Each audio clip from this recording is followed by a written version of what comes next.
சத்தம் கேட்டுச்சுங்களா? உள்ள வைக்கும்போது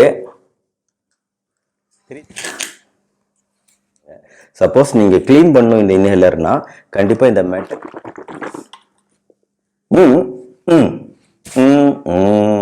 எல்லாருக்கும் வணக்கம். நான் டாக்டர் கார்த்திகேயன். என்ன இப்படி வணக்க வைக்கிறேன்னா, இதுதான் இன்ஹேலர். நம்ம காமனா யூஸ் பண்ணக்கூடிய சளி பிடிக்கும் போது யூஸ் பண்ணக்கூடிய ஒரு மருந்து. இதை பஃப் அப்படிங்கிற வகையில நம்ம வாயில வச்சு உள்ள இழுப்போம். இந்த பஃப் அடிச்ச உடனே இது நம்ம நுரையீரலுக்குள்ள இந்த மருந்து போகணும். போன உடனே எஃபெக்ட் சீக்கிரமா நடக்கும். அதோட முக்கியமான விஷயம், இது டைரக்டா நுரையீரலுக்குள்ள போறதுனால நம்ம மாத்திரையா சாப்பிடும்போது வரக்கூடிய பல்வேறு சைடு எஃபெக்ட் தடுக்கப்படுது. முதல்ல மாத்திரை சாப்பிடணும், அது வயிற்றுக்குள்ள போய் வயிற்றுக்குள்ள இருந்து அப்சார்ப் ஆகி ரத்தத்துல கலந்து அப்புறம் கல்லீரலுக்குள்ள போய் கல்லீரலுக்குள்ள மெட்டபலைஸ் ஆகி திருப்பி நம்ம உடம்பு முழுக்க பரவி அதோட ஆக்ஷன் எங்க தேவை? நம்மளுக்கு நுரையீரல்ல தேவை. ஆனா நுரையீரல் மட்டும் இல்லை, இந்த மருந்து நம்ம உடம்பு ஃபுல்லா மாத்திரையா சாப்பிடும்போது பரவி நுரையீரலுக்கும் அந்த ஆக்ஷனை தரும். ஆனா இந்த மாதிரி இன்ஹேலரா எடுக்கும்போது நம்ம டைரக்டா நேரா நுரையீரலுக்குள்ளாரியே மருந்து செலுத்துறோம் அப்படிங்கிறது தான் இதோட மிகப்பெரிய அட்வான்டேஜ். இன்னொரு அட்வான்டேஜ், மாத்திரையா சாப்பிடும்போது 10 மடங்கு டோஸ் சாப்பிடுறோம்னா இந்த மாதிரி இன்ஹேலரா எடுக்கும்போது அதே 10 மடங்கு டோஸ் 1 மடங்கு டோஸா குறைஞ்சிடுது. ஏன்னா நம்ம டைரக்டா கொடுக்கறதுனால மருந்து நிறைய சேர்க்க தேவையில்லை. ஸோ அதனால இந்த பஃப் அப்படிங்கிறது ரொம்ப ரொம்ப சேஃபான ஒரு விஷயம்.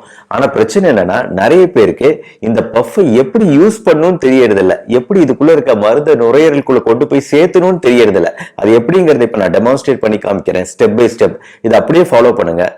ஃபர்ஸ்ட் முதல்ல இந்த மருந்து வாங்கியிருக்கீங்க அப்படின்னு வைங்களேன். ஃபர்ஸ்ட் இந்த மருந்தை நம்ம தனியா வரும். ஸோ தனியா வரக்கூடியதை கரெக்டா இதுக்குள்ள ஃபிட் பண்ணிடணும். ஃபிட் பண்ணதுக்கு அப்புறம் நம்ம இந்த பகுதியை ஓபன் பண்ணி பார்க்கணும். உள்ளார ஏதாவது அழுக்குகள் குப்பைகள் ஏதாவது இருக்கா அப்படின்னு பார்க்கணும். ஏன்னா நம்ம இதை வாயில வச்சு உறிஞ்ச போறோம் அப்படிங்கிறதுனால உள்ள எதுவும் இல்லை அப்படிங்கிறத நம்ம என்ஷூர் பண்ணிக்கணும். என்ஷூர் பண்ணதுக்கு அப்புறம் நல்லா ஷேக் பண்ணணும். ஒரு 10 செகண்ட் வேகமா ஷேக் பண்ணணும். நல்லா ஷேக் பண்ணாதான் உள்ள இருக்கிற மருந்து நல்லா மிக்ஸ் ஆகும். ஸோ இது ப்ரெஷரைஸ்டு கண்டெய்னர். உள்ள இருக்கிற மருந்து நம்ம இதை அழுத்தும் போது, இந்த கண்டெய்னர் அழுத்தும் போது வேகமா வெளியே வரும். ஸோ அதனால இந்த ப்ரெஷரைஸ்டு எதனாலன்னா இதுக்குள்ள இருக்க கேஸ்னால. அதனால எக்காரணத்தை கொண்டு இந்த மருந்தை இந்த டின்னை உடைக்கிறதோ குத்துறதோ எந்த சூழ்நிலையிலும் பண்ணிடாதீங்க. மருந்து தீர்ந்து போனதுக்கு அப்புறம் ரொம்ப டேஞ்சர், வெடிச்சிடும். ஸோ அதை ஞாபகம் வச்சுக்கோங்க. ஸோ நல்லா ஷேக் பண்ணி வச்சுக்கிட்டீங்களா? இப்போ அடுத்து முக்கியமான ஸ்டெப்புக்கு வருவாங்க. இதுதான் நம்ம எப்படி நம்ம நுரையீரலுக்குள்ள இந்த மருந்தை அழுத்தும் போது போய் சேர்த்தலாம் அப்படிங்கிறது. இப்போ எப்படின்னா, இப்ப இந்த மருந்தை நான் இப்போ அழுத்துறேன் பாருங்க. உங்களுக்கு சத்தம் கேட்கும். என் கையில போடும் பாருங்க. சத்தம் கேட்டுச்சுங்களா? ஆனா உங்களால தெளிவா பார்க்க முடியாது. ஆனா ஃபுல்லா இப்படி பரவுது. ஸோ இப்படி பரவி என் கையில இப்ப ஈரமா இருக்குது இந்த இடத்துல. இப்ப நம்ம வாய்க்குள்ள நம்ம வச்சு இதை ப்ரெஸ் பண்ண போறோம். ப்ரெஸ் பண்ணும்போது நம்ம ப்ரெஸ் பண்ண விதம் கரெக்டான முறையில் ப்ரெஸ் பண்ணலன்னா எல்லா மருந்து தொண்டையிலேயே போய் அப்படியே படிஞ்சிடும். ஆனா நம்ம நுரையீரலுக்குள்ள செலுத்துறது தான் நம்மளோட குறிக்கோள். அப்ப நம்ம என்ன பண்ணணும் அப்படின்னு பாத்தீங்கன்னா, ஃபர்ஸ்ட் இதை புரிஞ்சுக்கிறதுக்கு ஒரு டிராயிங் வரைகிறேன். இந்த டிராயிங்கை ஃபர்ஸ்ட் நீங்க தெளிவா பாருங்க. ஃபர்ஸ்ட் நம்ம மூச்சை இழுத்து வெளியே விடுறதுங்கிறத முதல்ல ஒரு வாட்டி பிராக்டிஸ் பண்ணிக்குவோம். அதை எப்படி பிராக்டிஸ் பண்றோம்? வாய் வழியா உள்ள இழுத்து வாய் வழியா வெளியே விடுறதுங்கிறத ஃபர்ஸ்ட் பிராக்டிஸ் பண்ணுவோம். இப்ப பாடுறேன் பாருங்க.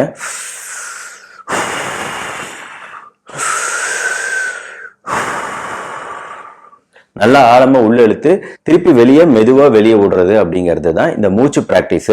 ஃபர்ஸ்ட்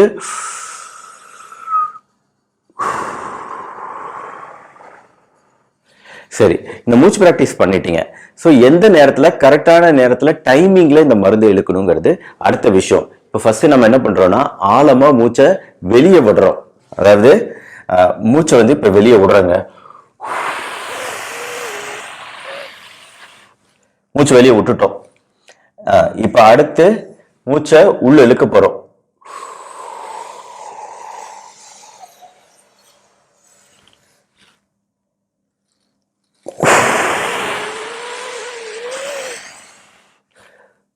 ஸோ இதை சைக்கிள். மூச்சை வெளியே விட்டோம், இங்க மூச்சை உள்ள இழுத்தோம். இப்ப என்ன பண்றோம்னா, நம்ம இன்ஹேலர் அப்படிங்கிற மருந்தை எப்ப அடிக்க போறோம் அப்படின்னா, நம்ம மூச்சை நல்லா வெளியே விட்டுட்டதுக்கு அப்புறம் ஒரு எண்டு பாயிண்ட் வருது. அந்த எண்டு பாயிண்ட்ல இருந்து திருப்பி மூச்சை உள்ள இழுக்க போறோம் இல்லையா? இந்த குறிப்பிட்ட சமயத்துல நம்ம கரெக்டா அந்த பஃப் அடிக்கணும். இந்த இடத்துல நம்ம அந்த பஃப்பை வந்து ஒரு ப்ரெஸ் கொடுக்கணும். அப்படி ப்ரெஸ் கொடுக்கறது எந்த இடத்துல? இங்க இடத்துல. அப்படி கொடுக்கும்போது இங்க இருந்து நீங்க மூச்சை உள்ள இழுத்துக்கிட்டு இருக்கீங்க. ஸோ அந்த உள்ள இழுக்கிறதுக்கான ஸ்டார்டிங் பாயிண்ட் இந்த இடம் தான். இங்க இருந்து நீங்க பஃப்பை ப்ரெஸ் பண்ண உடனே கவுண்ட் பண்ணணும். மெதுவா மூச்சை உள்ள இழுக்கணும். 1 2 3 4 5 6 7 8 9 10. அதாவது எதுக்கு கவுண்ட் பண்றீங்கன்னா, இந்த மூச்சை உள்ள இழுக்கும் போது 10 செகண்ட் மெதுவா மூச்சை இழுக்கிறீங்க அப்படிங்கிறதுக்காக தான் இந்த கவுண்டிங் பண்றீங்க. 1 to 10 கவுண்ட் பண்ணி முடிச்ச உடனே நல்லா மருந்தை உள்ள இழுத்திருப்பீங்க. இழுத்ததுக்கு அப்புறம் இதுக்கு மேல உங்களால இழுக்க முடியாது. ஸோ அந்த ஸ்டேஜில் என்ன ஆகும்? அடுத்து மூச்சை வெளியே விடக்கூடிய சூழ்நிலை வருது. ஸோ இப்போ மூச்சை வெளியே விடும்போது ஃபர்ஸ்ட் பண்ணி மெதுவா மூச்சை வெளியே விடணும். ஸோ இதுதான் வந்து சைக்கிள். ஸோ இந்த மாதிரி 10 செகண்ட் நம்ம இழுக்கும் போது இந்த டைரக்டா நுரையீரலுக்குள்ள போயிடுமா அப்படின்னு கேட்டீங்கன்னா, இதுக்கு ஒரு ப்ராப்பர் டெக்னிக் இருக்கு. நம்ம எப்ப பஃப் அடிக்கணும்னு சொன்னேன், ஆனா எப்படி அடிக்கணுங்கிறத நான் இப்ப சொல்றேன் பாருங்க. அதாவது இந்த பஃப் அப்படிங்கிறது செக் பண்ணி பார்த்துட்டீங்க, எதுவும் இல்லை உள்ளார, நல்லா ஷேக் பண்ணிட்டீங்க, நல்லா குலுக்கிட்டீங்க. குலுக்கிறதுக்கு அப்புறம் இப்போ மூச்சை வெளியே விடுறீங்க. ஃபுல்லா மூச்சை வெளியே விட்டதுக்கு அப்புறம் அடுத்து மூச்சை உள்ள இழுக்க போறீங்க. ஸோ அந்த சமயத்துல நம்ம இந்த பஃப்பை உள்ள வைக்கிறோம், இந்த மெஷினை உள்ள வைக்கிறோம். உள்ள வைக்கும்போது தெரியுதுங்களா, நம்ம பற்களுக்கு இடையில கொஞ்சம் உள்ள ஸோ நம்ம பற்களுக்கு இடையில கொஞ்சம் உள்ள நம்ம பற்களால இந்த மெஷினை ஹோல்டு பண்ணிக்கிறோம். ஹோல்டு பண்ணிட்டு அதுக்கப்புறமா நம்ம உதடுகள் மூலமா எல்லா பக்கமும் மூடிடுறோம்.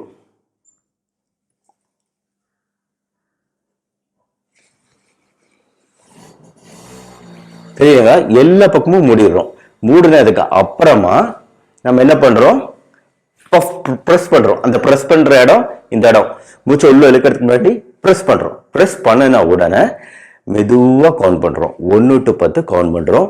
மெதுவா மூச்சை உள்ள இழுக்கிறோம். ஸோ பொசிஷன் எங்க வைக்கணும் அப்படிங்கிறத சொல்லிட்டேன். இன்னொரு விஷயம், நம்ம இதை வைக்கும்போது, வாயில வைக்கும்போது, நம்ம மூச்சை உள்ள இழுக்கும் போது நம்ம கழுத்து பகுதி கீழே இருக்க மாதிரி பார்க்காதீங்க, நேரா இருக்க மாதிரியும் பண்ணாதீங்க. நம்ம கழுத்து பகுதி கொஞ்சம் டில்ட் பண்ணி மேல பாக்குற மாதிரி பாருங்க. புரியுதுங்களா உங்களுக்கு? சோ இதுதான் ஒரு மிகப்பெரிய முக்கியமான டெக்னிக்கு, நிறைய பேர் மறந்துடக்கூடிய டெக்னிக்கு. சோ இப்படி மேல பார்க்கும்போது என்ன ஆகுதுன்னா, நம்மளோட உள்ள மூச்சு குழாய் அப்படிங்கிறது விரிவடையுது. உணவு குழாய் அதெல்லாம் கொஞ்சம் அடைச்சிக்கிட்டு இருக்கும் மூச்சு குழாயை. இப்படி நம்ம மேல கொஞ்சம் லைட்டா அண்ணாந்து பார்க்கும்போது மூச்சு குழாய் கொஞ்சம் விரிவடையுது. ஸோ அப்படி விரிவடையும் போது நம்ம அப்படி அடிக்கக்கூடிய பஃப், இந்த இடத்துல அடிக்கக்கூடிய பஃப், அதுக்கப்புறம் 10 கவுண்ட் பண்ணும்போது அப்படியே மெதுவா உள்ள போயிடுது. கரெக்டா அது லங்ஸுக்குள்ளார போகுது. அந்த 10 செகண்ட் கவுண்ட் பண்ணும்போது லங்ஸுக்குள்ள போகுது. அது போனதுக்கு அப்புறம் 10 செகண்ட் முடிஞ்சதுக்கு அப்புறம் மெஷினை வெளியே எடுத்துட்டு உதடுகளை குவிச்சு மெதுவா வந்து காற்றை வெளியே விடுறீங்க. ஸோ இதுதான் டெக்னிக்கு. நம்ம எப்படி வைக்கணும், எப்படி பார்க்கணும், எப்படி உள்ள இழுக்கணும், இழுத்ததுக்கு அப்புறம் எப்படி வெளியே எடுத்துட்டு நம்ம மூச்சை வெளியே விடணும் அப்படிங்கிற டெக்னிக்கை உங்களுக்கு செஞ்சு காமிச்சிருக்கிறேன். இதை பண்ணதுக்கு அப்புறம் சில பேருக்கு ஒரு பஃப் கொடுப்பாங்க, சில பேருக்கு டாக்டர்கள் 2 பஃப் கூட ரெக்கமெண்ட் பண்ணுவாங்க, மூச்சு பிரச்சனையோட தீவிரத்தை பொறுத்து. அப்ப 2 பஃப் எடுக்கிறோம் அப்படின்னா இந்த முதல் பஃப் முடிஞ்சதுக்கு அப்புறம் ஒரு 2 நிமிஷம் இடைவெளி விட்டுட்டு 2வது பஃப் எடுங்க. 2வது பஃப் எடுக்கிறதுக்கு முன்னாடியும் மறுபடியும் ஒரு தடவை நல்லா குலுக்கிக்குங்க. குலுக்கிக்கிட்டு இப்போ எதுவும் பிரச்சனையும் இல்லை அப்படிங்கிறத உறுதிப்படுத்திக்கிட்டு இப்போ நான் உங்களுக்கு செஞ்சே காமிக்கிறேன்.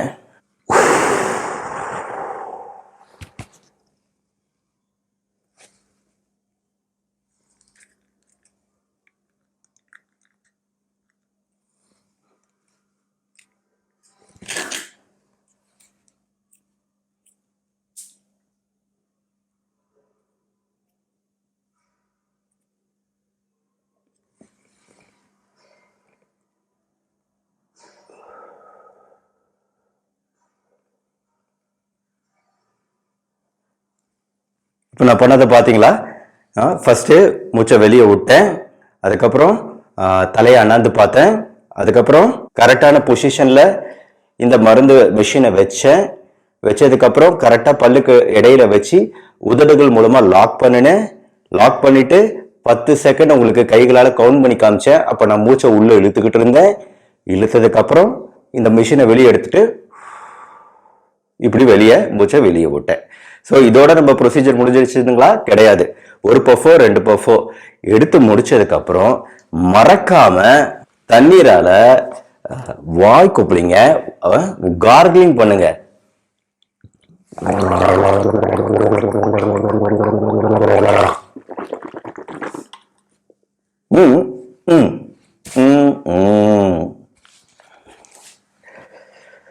துப்புங்க, அந்த தண்ணிய முழுங்கிடாதீங்கன்னு சொல்ல வந்தேன். போய் துப்பிட்டு வந்தேன். ஸோ மறக்காம கொப்பளிச்சு கொப்பளிச்சு துப்பிடுங்க. எதுக்காகனா இந்த மருந்து வந்து சல்பியூட்டமால் மருந்துகள் இருந்தா ஓகே, பட் சில ஸ்டீராய்டு மருந்துகள் இதுல இருக்கலாம். இந்த ஸ்டீராய்டு மருந்துகள்லாம் என்ன பண்ணுவோம்னா நம்ம நாளடைவில் வந்து அந்த இடத்துல வந்து வறட்சியை உண்டாக்கிடலாம், ஒரு ட்ரைனஸை உண்டாக்கிடலாம்.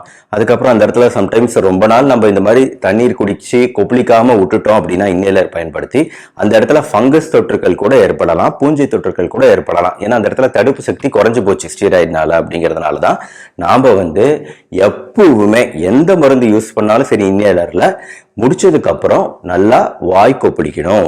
ஒரு வாட்டிக்கு 2 வாட்டி வாய் கொப்பளிச்சு அந்த தண்ணீரை துப்பிடுங்க. அந்த தண்ணீரை நீங்க முழுங்க கூடாது. முழுங்குனீங்கன்னா இந்த மருந்து உடம்புக்குள்ள போகுதுன்னு அர்த்தம். ஸோ அதையும் நம்ம பண்ணக்கூடாது. அதுக்கப்புறமா இந்த விஷயத்த செஞ்சு முடிச்சதுக்கு அப்புறம் இந்த கேப் வச்சு மறக்காம மூடிடுங்க. பிளஸ் எப்படி நம்ம இந்த மிஷின் மெயின்டைன் பண்றோம் அப்படின்னா நம்ம வேற எதையும் பண்ணக்கூடாது. ஒருத்தருக்கு ஒரு மிஷின் தான். இந்த மவுத் பீஸ் இந்த இடத்துல பாருங்க, இந்த ஓட்டையில ஏதாவது பவுடர் மாதிரி படிஞ்சிருக்கா, ஏதாவது கரை இருக்கா அப்படிங்கறத பாருங்க. சப்போஸ் நீங்க கிளீன் பண்ணும் இந்த இன்ஹேலர்னா கண்டிப்பா இந்த மெட்டல் பார்ட் இருக்குல்ல, இதை அப்படியே எடுத்துட்டா வந்துடும். ஸோ இதை எடுத்துட்டு இந்த பகுதியை வந்து நீங்க வந்து சுடுதண்ணீர் மூலமா கிளீன் பண்ணலாம். இந்த கேப்பு இந்த மூடியும் சுடுதண்ணீர்ல மீன்ஸ் சுடுதண்ணீர் ரொம்ப சூடானது இல்லை, இது பிளாஸ்டிக். அதனால வெதுவெதுப்பான சுடுதண்ணீர்ல இந்த கேப்பு பகுதி அப்புறம் இந்த எல் ஷேப்டு பகுதி இதை வந்து நம்ம சுடுதண்ணீரை கிளீன் பண்ணலாம். இதை வந்து கிளீன் பண்ணாதீங்க. இது வந்து அடைச்சிக்கிச்சுன்னா அப்புறம் மருந்து சரியா வராது. இந்த பகுதி அவ்வளவு சீக்கிரம் இன்னும் டேமேஜ் ஆகாது. அதனால இதை நீங்க கிளீன் பண்ண வேண்டியதில்லை. நீங்க மெயின்டைன் பண்ண வேண்டியது இந்த பிளாஸ்டிக் பார்ட் மட்டும்தான். ஸோ அப்படி நீங்க நல்லா சுடுதண்ணீர்ல கழுவுனதுக்கு அப்புறம் நீங்க நல்லா காய விடுங்க. இது காஞ்சி ஃபுல்லா ட்ரை ஆனதுக்கு அப்புறம் தான் வந்து நீங்க இந்த மெட்டல் கேனிஸ்டரை திருப்பி இதுக்குள்ள போடணும். ஸோ இது ஈரமா இருக்கும்போதே இதை போடாதீங்க. போட்டிங்கன்னா இந்த நாசில் இந்த பகுதி டேமேஜ் ஆக வாய்ப்பு இருக்கிறதுனால நல்லா காய விடுங்க.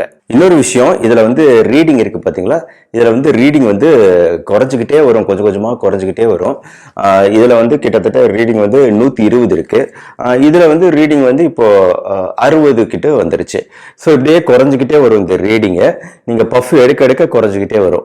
ஸோ அந்த ரீடிங் வந்து ஃபுல்லா குறையறதுக்கு முன்னாடி, 0க்கு வரதுக்கு முன்னாடி அடுத்த இது வாங்கி வச்சுக்கோங்க. இதை வாங்கி வச்சுக்கிட்டீங்கன்னா உடனே யூஸ் பண்றதுக்கு வசதியா இருக்கும். அவசர காலத்துல வந்து இது தீர்ந்ததுக்கு அப்புறம் கிடைக்காம போயிடக்கூடாது. அதனால இந்த ரீடிங்கை எப்பவுமே பாத்துக்கோங்க, கவுண்ட் பண்ணிக்கோங்க. அப்புறம் குழந்தைகளுக்கு இது யூஸ் பண்றோம் அப்படின்னா இந்த டெக்னிக் சொல்லி தரது கொஞ்சம் கஷ்டமா இருக்கு அப்படின்னா அவங்களுக்கு வந்து ஸ்பேசர் அப்படின்னு ஒரு விஷயம் இருக்கு. இங்க இருந்து ஒரு ஸ்பேசர் அப்படின்னு ஒரு பெரிய டியூப் மாதிரி இருக்கும். அந்த டியூப் வச்சு நம்ம வாயில வச்சு அதை நம்ம ஈஸியா மூச்சை வெளியே விட்டு மூச்சு இழுத்தா அந்த மருந்து உள்ள போயிடும். எதுக்காக இந்த ஸ்பேசர் யூஸ் பண்றோம்னா நம்ம வெளியே விடக்கூடிய காற்று அப்படிங்கிறது வெளியே போகாது. அதுல வால்வ் இருக்கும், அந்த ஸ்பேசர்ல வால்வ் இருக்கிறதுனால நம்ம வெளியே விடக்கூடிய காற்றை வெளியே விடாது. ஆனா உள்ள இழுக்க முடியும், நம்மளால இங்க இருந்து உள்ள இழுக்க முடியும், ஆனா வெளியே விட முடியாது. அந்த வாய் வச்சு நல்லா மூடிட்டோம்னா நம்ம வாய்க்குள்ளாரே தான் அந்த மருந்து சர்க்குலேட் ஆகுமே தவிர ஸ்பேசரை விட்டு வெளியே போகாது அந்த காத்து. அதனால அதுக்கு அந்த காத்துல இருக்க மருந்து நம்ம நுரையீரலுக்குள்ள போயிடும். குழந்தைகளுக்கு ஸ்பேசர் நல்லது. பெரியவங்களுக்குமே இந்த டெக்னிக் பண்றதுக்கு கஷ்டப்படுறவங்களுக்கு ஸ்பேசர் கொடுக்கலாம். ஆனா இது கொஞ்சம் முதல்ல 2-3 வாட்டி கொஞ்சம் டிஃபிகல்ட்டா இருக்கும். போக போக அப்படியே ஈஸியா உங்களுக்கு பழகிடும். ரொம்ப பெரிய டிஃபிகல்ட்டி கிடையாது. மெயின்டைன் பண்றது இது கொஞ்சம் ஈஸி. ஸ்பேசர்னா பெரிய டிவைஸ், அதை வந்து நம்ம கொஞ்சம் மெயின்டைன் பண்ண வேண்டிய, அதிக சுடுதண்ணியில கழுவி மெயின்டைன் பண்றதுங்கிறது கொஞ்சம் சிரமமா இருக்கும். அதுல வால்வு வேற இருக்கு. அந்த வால்வு போயிடுச்சுன்னா ஸ்பேசரோட யூஸ் இருக்காது. அதனால இந்த டெக்னிக்கே நீங்க முடிஞ்ச அளவு பழகிக்குங்க. குழந்தைங்களுக்கு ஸ்பேஸை யூஸ் பண்ணுங்க. ஓவரால் ஐடியாவை நான் உங்களுக்கு இந்த வீடியோ மூலமா கொடுத்துட்டேன் அப்படின்னு நினைக்கிறேன். இந்த வீடியோவை உங்க ஃப்ரெண்ட்ஸ் ரிலேட்டிவ்ஸ்க்கு ஷேர் பண்ணுங்க. பிடிச்சிருச்சுன்னா லைக் பண்ணுங்க. நம்ம சேனல் டாக்டர் கார்த்திகேயன் சப்ஸ்கிரைப் பண்ணுங்க. மறுபடியும் அடுத்த வீடியோவில் மீட் பண்ணுவோம். நன்றி, வணக்கம்.